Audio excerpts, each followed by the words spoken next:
Shalom, Bapak Ibu, Saudara-saudari yang terkasih dimanapun berada. Damai sejahtera buat kita semua dari Tuhan kita Yesus Kristus. Seperti biasanya, setiap hari kita merayakan pestanya orang-orang kudus. Supaya dengan mendengarkan kisah perjalanan mereka, kita semakin diberkati, iman kita semakin dipertebal, dan kita semakin percaya kepada Tuhan Juru Selamat kita, Yesus Kristus.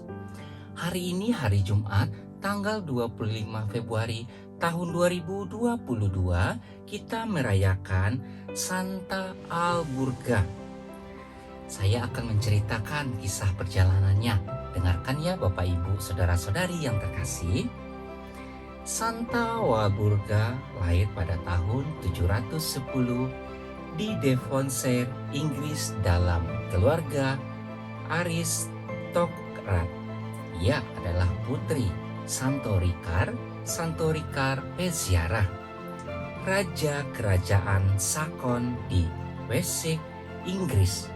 Dua orang saudaranya juga menjadi orang kudus, yaitu Santo Winebald dan Santo Willibaldus. Seorang pamannya, yaitu adik dari ibunya, adalah Santo Bonifacius, uskup dan rasul bangsa Jerman yang terkenal itu. Ketika ia berumur 11 tahun, ayahnya Ricard bersama kedua saudaranya berangkat ziarah ke Tanah Suci Yerusalem. Walburga dititipkan di biara susteran Benediktin di Wimborne, Dorsetshire, Inggris. Ia dididik oleh para biarawati dan ditasbiskan menjadi seorang suster. Ia tinggal di biara selama 26 tahun sampai keberangkatannya ke Jerman pada tahun 748.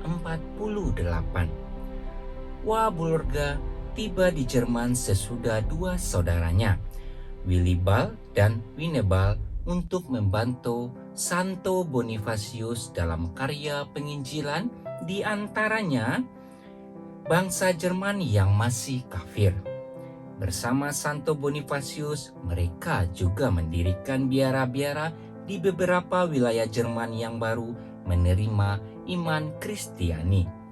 Selanjutnya Walburga diutus ke biara Benediktin di Heineheim untuk membantu Winebald yang telah ditunjuk sebagai pimpinan biara tersebut. Sesudah Santo Winebald meninggal dunia pada tahun 761, Walburga ditunjuk untuk menggantikannya. Di bawah kepemimpinannya, Suster Walburga, biara Heineheim menjadi terkenal ke seluruh Jerman. Bukan hanya terkenal karena mempraktekkan disiplin hidup membiara yang ketat, namun juga karena Suster Walburga, sang pemimpin biara, diberkati Tuhan dan dengan karunia penyembuhan. Ia memiliki kuasa atas berbagai macam penyakit dan mampu menyembuhkan orang sakit dengan doa dan minyak pengurapan. Santa Walburga tutup usia dengan tenang pada tanggal 25 Februari tahun 779 dan dimakamkan di biara tersebut. Pada tahun 870, reliquinya dipindahkan ke Gereja Salib Suci Eichstätt. Nah, begitulah Bapak Ibu, Saudara-saudari yang terkasih, tentang perayaan orang kudus, yaitu Santa Walburga yang kita rayakan pestanya pada hari ini. Terima kasih kepada Bapak, Ibu, Saudara-saudari yang terkasih telah mengikuti mendengarkan perayaan tentang Santo dan Santa hari ini. Kita lanjut untuk membacakan liturgi dan juga mendengarkan renungan harian Katolik. Terima kasih, Tuhan Yesus memberkati. Amin. Hari ini hari Jumat, tanggal 25 Februari tahun 2022. Bacaan pertama diambil dari Yakobus 5 ayat 9 sampai 12. Saudara-saudara, janganlah kamu bersungut-sungut dan saling mempersalahkan, supaya kamu jangan dihukum. Sesungguhnya hakim telah berdiri di ambang pintu. Saudara-saudara, turutilah teladan penderitaan dan kesabaran para nabi yang telah berbicara demi nama Tuhan. Sesungguhnya kami menyebut mereka berbahagia, yaitu mereka yang telah bertekun. Kamu telah mendengar tentang ketekunan Ayub, dan kamu telah tahu apa yang pada akhirnya disediakan Tuhan baginya, karena Tuhan Maha Penyayang dan penuh belas kasihan. Tetapi yang terutama, saudara-saudara, janganlah kamu bersumpah demi sorga maupun demi bumi atau demi sesuatu yang lain. Jika ya, hendaklah kamu katakan ya. Jika tidak, hendaklah kamu katakan tidak, supaya kamu jangan kena hukuman.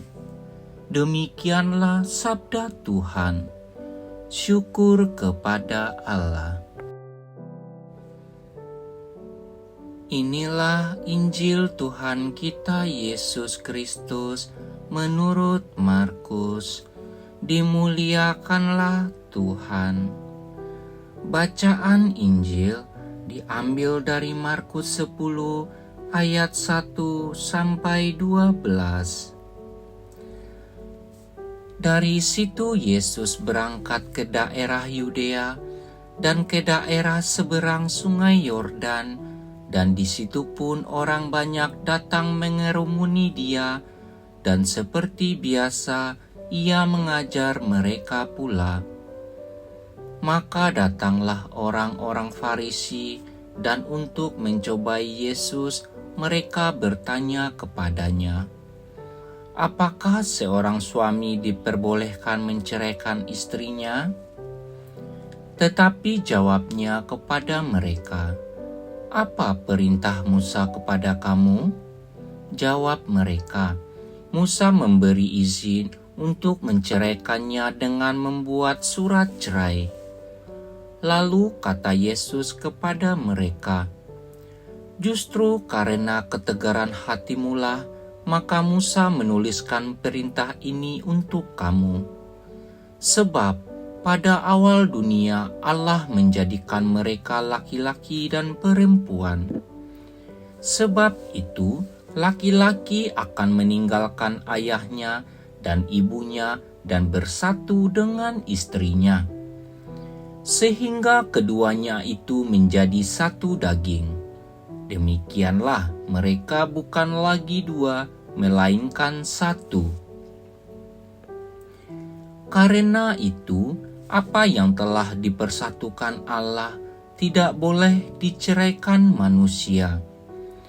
Ketika mereka sudah di rumah, murid-murid itu bertanya pula kepada Yesus tentang hal itu.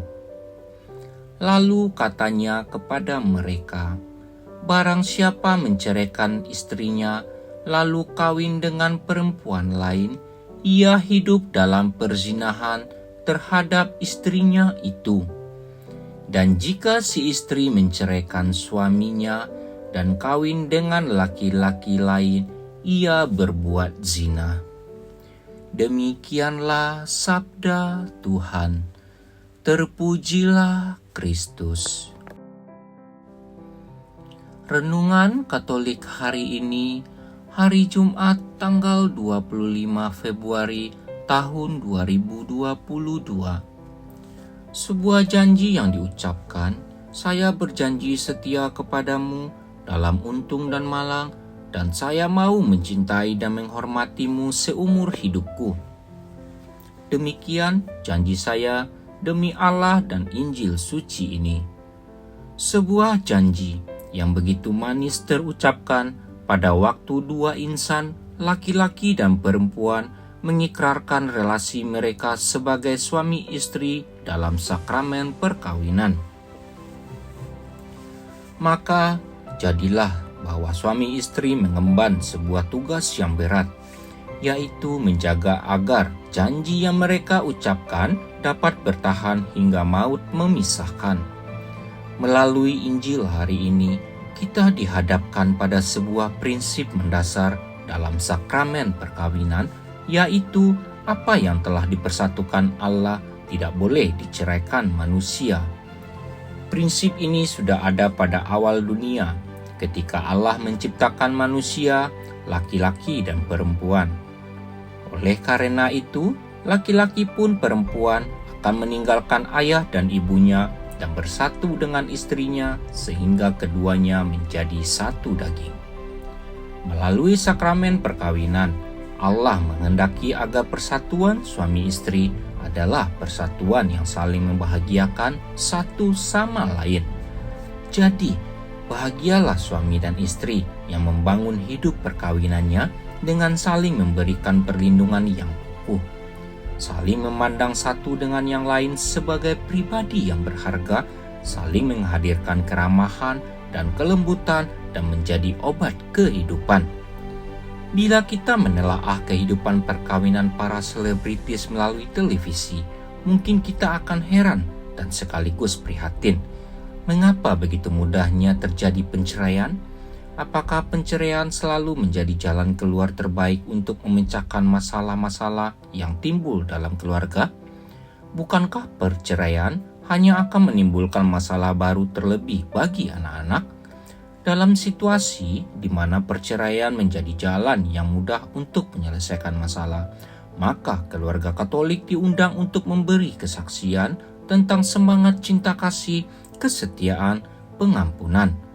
Dalam semangat inilah suami istri menjaga keseluruhan martabat dan kesucian sakramen perkawinan. Inti dari perenungan hari ini, laki-laki dan perempuan diciptakan untuk saling melengkapi, bukan untuk saling mengalahkan atau mengunggulkan. Karena pengaruh kebudayaan dan adat di masing-masing suku dan bangsa, banyak di antara bangsa yang menjadikan laki-laki dan perempuan menjadi berkeras, ada yang lebih tinggi dan ada yang lebih rendah. Bahkan ada beberapa golongan bangsa yang menganggap satu gender tertentu, biasanya perempuan, nilai dan diperlakukan sebagai barang harta benda yang lainnya. Dan pada Injil hari ini, Yesus menegaskan bahwa dari awal dunia Allah sudah menjadikan laki-laki dan perempuan untuk saling melengkapi, saling menolong, bukan saling mengalahkan, menyakiti, atau saling tidak hormat dan tidak sopan.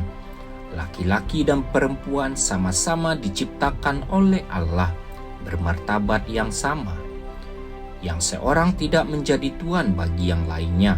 Untuk itu, mari mulai sekarang kita juga selalu memberi penyadaran bahwa diri kita pada anak-anak kita, pada orang-orang di sekitar kita, untuk saling bisa menghormati dan menghargai antara laki-laki dan perempuan.